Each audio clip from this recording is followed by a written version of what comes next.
മൂക്ക് കുത്തുക, എന്തായിരുന്നാലും മൂക്കിനൊരു ദ്വാരമുണ്ടാക്കണമല്ലോ.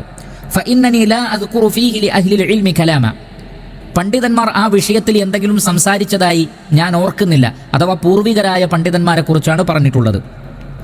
വലാകിന്നഹു ഫീഹി മുസ്ലത്തുൻ വതശ്വീഹുൻ ലിൽ ഖിൽഖതി ഫീമാ നറ, എൻ്റെ ഒരു അഭിപ്രായത്തിൽ അല്ലാഹു സുബ്ഹാനഹു വതആല സൃഷ്ടിച്ചിട്ടുള്ള ആ സൃഷ്ടി പ്രകൃതിയിൽ ഏതെങ്കിലും നിലക്കുള്ള ചെറിയൊരു മുറിവുണ്ടാക്കുക എന്ന് പറയുമ്പോൾ, പ്രത്യേകിച്ചും പൊതുവെ എല്ലാ നാടുകളിലും സ്വീകരിക്കപ്പെടാത്ത ഒരു ആഭരണ രീതി, കാതുകുത്തുക എന്നത് എല്ലാ നാട്ടിലും സ്വീകരിക്കപ്പെട്ട ഒരു രീതിയാണ്. എന്നാൽ മൂക്കുകുത്തൽ ചില പ്രത്യേക നാട്ടിലേ ഉള്ളൂ. അതുകൊണ്ട് തന്നെ അല്ലാഹു സുബ്ഹാനഹു വതആല നമുക്ക് നൽകിയ പ്രകൃതത്തിൽ ചെറിയൊരു മാറ്റം വരുത്തൽ അതിലുണ്ട്. അതുകൊണ്ട് വലഅല്ല ഗൈറനാ ലാ യറാ ദാലിക്, എന്നാൽ മറ്റു പണ്ഡിതന്മാർ അതിന് കുഴപ്പമില്ല എന്ന് മനസ്സിലാക്കുന്നവരുമുണ്ട്. അദ്ദേഹത്തിൻ്റെ ഒരു അഭിപ്രായം അവിടെ സൂചിപ്പിച്ചു.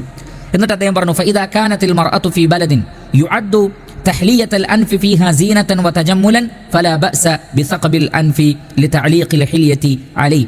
അദ്ദേഹം പറയുന്നത്, ഏതെങ്കിലും ഒരു നാട്ടിൽ മൂക്കുകുത്തലും അവിടെ ആഭരണം ധരിക്കലും ഒരു ഭംഗിയായി കരുതുന്ന നാട്ടിലാണെങ്കിൽ അവിടെയുള്ള പെൺകുട്ടികൾക്ക്, മുസ്ലിം പെൺകുട്ടികൾക്ക്, സ്ത്രീകൾക്ക് മൂക്കുകുത്തുന്നതിന് വിരോധമില്ല. അതിലുള്ള സൂചന എന്താണ് എന്ന് ചോദിച്ചാൽ, എന്നാൽ അങ്ങനെ ഒരു ആദത്തില്ലാത്ത ആളുകളാണെങ്കിൽ മറ്റൊരു നാട്ടുകാരെ അനുകരിച്ചുകൊണ്ട് ചെയ്യാതിരിക്കുകയാണ് വേണ്ടത്.